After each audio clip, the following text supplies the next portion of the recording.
Hello my dear students, welcome back to my channel जी। सबसे पहले बहुत बहुत थैंक यू आप लोग मुझे मेरी वीडियोस को देख रहे हो, मेरे चैनल को सब्सक्राइब कर रहे हो। आप यार एक सिंपल सी चीज, एक सिंपल सा word. With you students my life is like this, but without you my life is like this. Anyone can do my job, anyone. आप यूट्यूब पे देखो, कोई वीडियो पे देखो, anyone can do my job but no one can be me. मैं अपने ना subject को लेके बहुत ज्यादा पैशनेट हूं। It's my passion, not only profession, it's my passion. ठीक है, चलिए आज हम स्टार्ट करेंगे। कॉम्पिटेंसी बेस्ड एक क्वेश्चन है मेरे पास, सैंपल पेपर 2025 का। फिर से रिपीट कर रहा हूं, सैंपल पेपर 2025 का कॉम्पिटेंसी बेस्ड क्वेश्चन टाइप। ठीक है, शेयर्स का बहुत बहुत अच्छा क्वेश्चन है। मुझे बैलेंस शीट एक्सट्रैक्ट दिया हुआ है। ठीक है जी, डन। मुझे बैलेंस शीट एक्सट्रैक्ट दिया हुआ है और अब इन्होंने ना मुझे कुछ क्वेश्चन में जैसे एमसीक्यू बेस्ड क्वेश्चन आएंगे। ये मेरे को क्या सब नोट्स टू अकाउंट्स दिए हुए हैं, सब नोट्स टू अकाउंट्स की इंफॉर्मेशन है मुझे बैलेंस शीट में। मुझे अब इन्होंने बोला देखते हैं क्वेश्चन को कैसे सॉल्व करना है।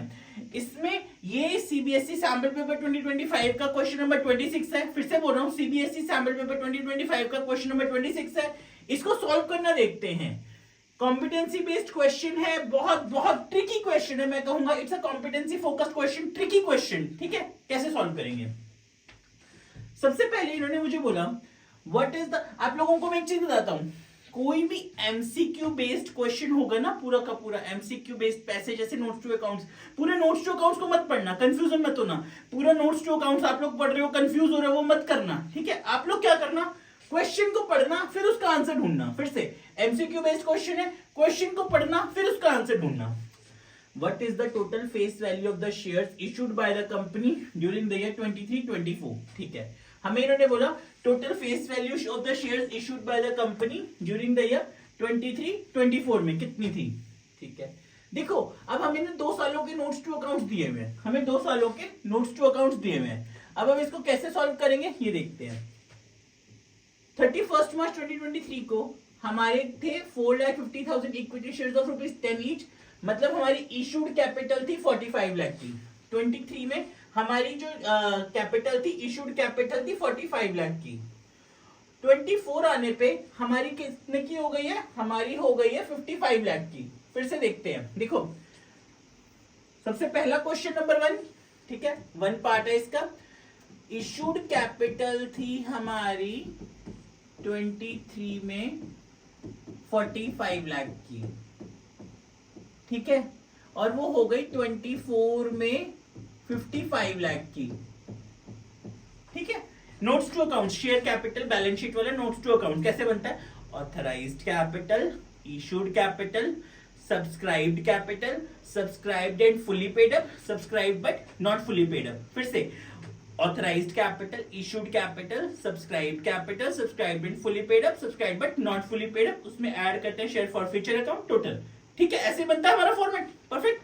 अब इसमें देखिए इन्होंने मुझे क्या बोला, पिछले साल मेरी इशूड कैपिटल थी 45 लाख की, इस बार कितनी हो गई 55 लाख की। तो मतलब मैंने 10 लाख के शेयर इशू किए होंगे और। ठीक है, तो मतलब मेरी इस बार की इशूड बाय द कंपनी कितना आ गया, इशूड बाय द कंपनी आ गया मेरा 10 लाख।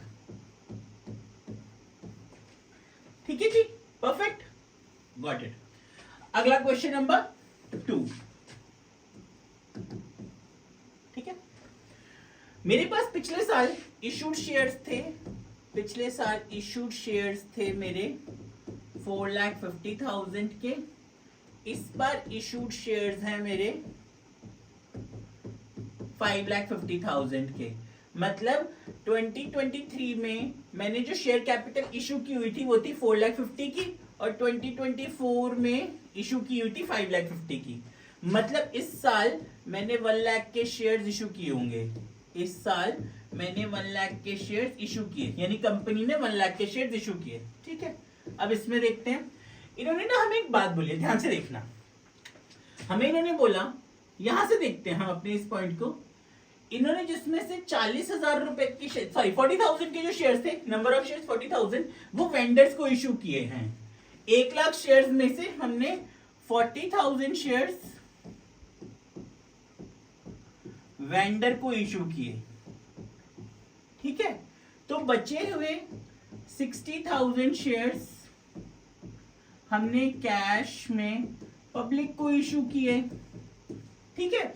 40,000 शेयर्स वेंडर को इशू किए, 60,000 शेयर्स कैश में पब्लिक को इशू किए, ठीक है जी।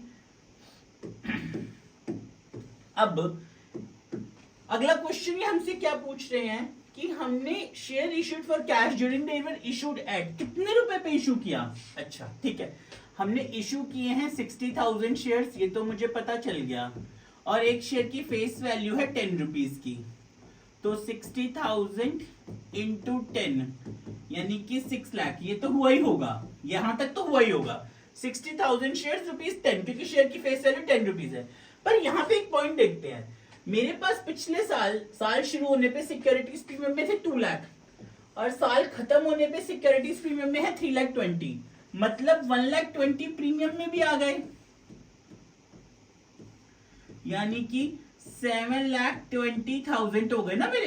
देखो ठीक है, किस तरह से हुआ, 6 लाख रुपीस थे मेरे पास, 60,000 शेयर्स इंटू 10 के हिसाब से 6 लाख थे, ठीक है। 1,20,000 मेरे पास प्रीमियम में भी आ गए, यानी कि टोटल 7,20,000 हो गए। तो 7,20,000 डिवाइडेड बाय 60,000 शेयर्स यानी कि 12 रुपीज। तो मैंने कितने पे इशू किया होगा इस शेयर को, 12 रुपीज पे, समझे। देखो कैसे किया, मैंने 1 लाख शेयर्स इशू किए थे टोटल, स्टार्टिंग में साल शुरू होने पे टोटल इशूड थे शेयर्स 4,50,000, साल खत्म होने पे 5,50,000, तो मतलब 1 लाख शेयर्स इशू किए, 1 लाख शेयर्स इशू किए, जिसमें से 40,000 शेयर्स तो वेंडर को गए, तो बचे हुए 60,000 शेयर्स किसको गए, पब्लिक को गए। पर जो बचे हुए 60,000 शेयर्स पब्लिक को गए, उसमें ऐसा हुआ ना कि एक शेयर 10 रुपए का था, तो 60,000 इंटू 10 6 लाख तो वहां से आ गए, प्लस 1,20,000 प्रीमियम के भी आ गए, तो 6 lakh plus 1,20,000 6 lakh plus 1,20,000 7,20,000 divided by 60,000, number of share 60 थे, तो यानी कि एक शेयर कितने पे इशू किया, 12 रुपए। अब अगला आते हैं थर्ड क्वेश्चन पे। On April 1, the company forfeited all the defaulting shares. अच्छा, what amount will appear in the share forfeiture account at the time of forfeiture? अच्छा, अब ना एक ये जो अकाउंट होता है forfeiture अकाउंट में हम कौन सा अमाउंट डालते हैं। देखो फॉरफीचर का मतलब होता है जब कंपनी ना शेयर होल्डर के पैसे यानी कस्टमर के पैसे हड़प जाती है। फॉरफीचर का मतलब जब कंपनी शेयर होल्डर के पैसे हड़प जाती है, कस्टमर के पैसे हड़प जाती है, उसने मान लिया एप्लीकेशन दे दिया, अलॉटमेंट दे दिया, फर्स्ट कॉल दे दिया, तीनों दे दिए, फाइनल कॉल नहीं दिए। हमने उसको कॉल किया, हमने कहा सर आपकी फाइनल कॉल ऐसे से ड्यू है, उसने कहा नहीं दे रहा मैं रहने दो, हमने उसके पैसे नहीं दिए, एप्लीकेशन के खा गए, अलॉटमेंट के खा गए, फर्स्ट कॉल के खा गए, जो पैसे कंपनी उसके खा जाती है उसको हम बोलते हैं फॉरफिटेड अमाउंट, ठीक है जी, उसको हम बोलते हैं फॉरफिटेड अमाउंट। अब यहां से देखते हैं हमारा फॉरफिटेड अमाउंट क्या रहा होगा, इसमें देखते हैं। ये तो है subscribed and fully paid up, इन्होंने तो अच्छे लोग हैं, इन्होंने तो दे दिए। Subscribed and not fully paid up, हमारे पास 50,000 आने चाहिए थे, ठीक है, आने चाहिए थे हमारे पास 50,000 रुपए टोटल। कितने शेयर्स के, 5,000 शेयर्स के, ठीक है।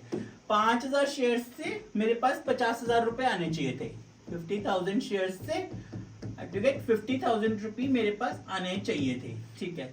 जिसमें से 10,000 तो आए नहीं, कॉल इन्होंने 10,000 नहीं दिए, इनके पैसे वापसी नहीं करूंगा, मतलब 40,000 तो आ गए इनके, तो ये अमाउंट में फॉरफिट कर लेता हूँ, हड़प जाता हूँ ये अमाउंट को, ये अमाउंट में फॉरफिट कर लेता हूँ, ठीक है ना, इनको वापसी नहीं दूंगा ये पैसे। कंपनी कहती है आ गया। What will be the number of issued shares as on 1st April? अब देखिए इन्होंने आपसे क्या कहा, What will be the number of issued shares? फिर से कीवर्ड समझते हैं। What will be the number of issued shares as on 1st April 2024 after the forfeiture of these shares? अब हमें ना सिर्फ forfeited issued shares देखने हैं, हमें देखने issued shares कौन से थे हमारे issued shares कहाँ है, issued shares कहाँ है हमारे, ये रहे 5,50,000। हमने सब्सक्राइब में जाना ही नहीं है, हमने बस issued shares देखने हैं, तो हमारे issued shares कौन से हो गए, 5,50,000 issued shares, ठीक है, डन। अगला देखते हैं question number 5। If 2,000 of the forfeited shares were issued at ₹14 per share, ठीक है। अब टोटल मैंने ना 5,000 शेयर्स फॉरफिट करे, 5000 शेयर्स फॉरफिट करे, जिसमें से 2000 रीइशू कर रहा हूं, मतलब 2000 शेयर्स तो मैं रीइशू कर रहा हूं और 3000 शेयर्स मेरे अभी भी फॉरफिट अकाउंट में ही पड़े हैं, शेयर्स फॉरफिट अकाउंट में पड़े हैं। देखिए इसका मतलब मैंने टोटल 5000 शेयर्स फॉरफिट करे, 2000 शेयर्स मैं रीइशू कर रहा हूं, 3000 अभी भी शेयर फॉरफिचर अकाउंट में पड़े हैं, वहां पे पड़े हैं, अपने अरेस्ट कर रहे हैं, ये पड़े हैं, इनका कुछ नहीं सोचना। अब इनको देखते हैं, अब इनको मैंने कितने पे रीइशू कर रहा हूं, 14 पे, तो 2000 शेयर्स मैं किस पे रीइशू कर रहा हूं, 14 रुपीज पे। इन्होंने मुझसे क्या पूछा कि what will be the amount of securities premium. देखो 2000 शेयर्स 14 रुपीज पे रीइशू कर रहा हूं, 10 रुपए पे तो होना ही था, वो तो फेस वैल्यू थी, 4 रुपए एक्स्ट्रा खा रहा हूं, कंपनी 4 रुपए एक्स्ट्रा खा रही है, 2000 इंटू 4 मतलब 8000 रुपए, 2000 इंटू 4 मतलब 8000 रुपए, 2000 इंटू 4 8000 रुपए कंपनी एक्स्ट्रा खा रही है, ठीक है जी। अब कंपनी एक्स्ट्रा खा रही है 2000 इंटू 4 8000 रुपए, ठीक है। तो पहले से थे मेरे प्रीमियम में 3,20,000 पड़े, मतलब 8000 और आ गए, अरे वाह। तो प्रीमियम में पहले से 3,20,000 तो थे ही, प्लस 8000 और आ गए, तो मतलब टोटल हो गए 3,28,000 रुपए एसपीआर में, सिक्योरिटीज प्रीमियम रिजर्व में 3,28,000, ठीक है। अगला कैपिटल रिजर्व में देखते हैं। कैपिटल रिजर्व में मेरे पास थे पहले से 40,000 रुपीज, ठीक है। कैपिटल रिजर्व में थे पहले से मेरे पास 40,000, ओके, प्लस अब यहाँ कितने शेयर्स रीइशू कर रहा था मैं, 2000 शेयर्स रीइशू कर रहा था ना मैं, ठीक है। कितने शेयर्स रीइशू कर रहा हूँ, 2000 शेयर्स रीइशू कर रहा हूँ, ओके। पर अल्टीमेटली मैंने टोटल शेयर्स कितने फॉरफिट करे थे, मैंने करे थे 5000 शेयर्स फॉरफिट, और उनसे मैंने कितने पैसे खाए थे, उनसे मैंने हड़पे थे 40,000, तो मतलब पर शेयर मैंने कितना हड़पा, तो 40,000 डिवाइडेड बाय 5000, यानी कि पर शेयर 8 रुपीज हड़पा मैंने। देखो 5000 शेयर्स की गेम चल रही है, मैंने 5000 शेयर्स से फॉरफिट करे थे 40,000 रुपीज, मतलब पर शेयर उनसे हड़पा हुआ था मैंने 8 रुपीज। तो अब रीइशू के टाइम पे तो मैं बढ़ा के रीइशू कर रहा था, मतलब मैं प्रीमियम पे रीइशू कर रहा था, तो मतलब 8 रुपीज मेरे पूरे सेफ है, 8 रुपीज मेरे पूरे सेफ है, मतलब कि 2000 इंटू 8 के हिसाब से, ध्यान से देखिएगा, 2000 इंटू 8 के हिसाब से यानी कि 16,000 सारे के सारे कैपिटल रिजर्व में आ गए ना, समझे। देखो 5000 शेयर हड़पे थे, 5000 शेयर फॉरफिट किए थे, 5000 शेयर से खाए 40,000, मतलब पर शेयर 8 रुपया हड़पा, पर शेयर 8 रुपया फॉरफिट किया। तो यहाँ कितने शेयर रीइशू की बात चल रही है, 2000 शेयर रीइशू की बात चल रही है, 2000 इंटू 8 यानी 16,000, 2000 इंटू 8 यानी 16,000, तो टोटल 16,000 कैपिटल रिजर्व में आ जाएगा। प्लस पहले से 40,000 कैपिटल रिजर्व में पड़ा हुआ है, पहले से सीआर में इतना पड़ा है 40, 16 और आ गया, तो मतलब 56,000, तो 3,28,000 और 56,000 हमारा answer, okay. What will be the amount in the subscribed and fully paid up, okay जी। अब देखो क्वेश्चन 6, 5,50,000 शेयर्स में से 5,000 शेयर्स की कहानी तो हो गई खत्म, तो बचे 5,45,000, जिसमें से 2,000 शेयर्स वापस रीइश्यू हो गए थे, ठीक है। तो यानी कि 5,47,000, 5,50,000 में से 5,000 तो हो गए थे फॉरफिट, उसके बाद में 2,000 रीइश्यू हो गए, ठीक है। तो मतलब माइनस कर दो फॉरफिट वाले, रीइश्यू कर दो एड अप, माइनस कर दो फॉरफिट वाले, रीइश्यू एड अप, 5,47,000 इंटू 10 यानी कि 54,70,000 subscribed and fully paid up में आंसर। अब देखिए इस पूरे क्वेश्चन को मैंने ना बहुत फिर से सीबीएसई सैंपल पेपर का 25 वाले सैंपल पेपर का क्वेश्चन नंबर 26 है ये, कॉम्पिटेंसी बेस्ड क्वेश्चन के टाइप में, जिसमें हमें पूरा नोट्स टू अकाउंट्स दिया हुआ है और हमें इन्होंने बोला है एमसीक्यू में क्वेश्चन। ऐसे क्वेश्चन एग्जाम में आने के बहुत ज्यादा चांस है। मैंने बहुत मेहनत करी है इस क्वेश्चन को आप लोगों को इजीली तरीके से समझाने के लिए। मैं कोई भी क्वेश्चन को टेक्निकली डिफिकल्टी में नहीं ले जाना चाहता। I am making my tricks easy and easy. Just in support I want a like और a subscribe from you. Thank you very much. Thank you ji.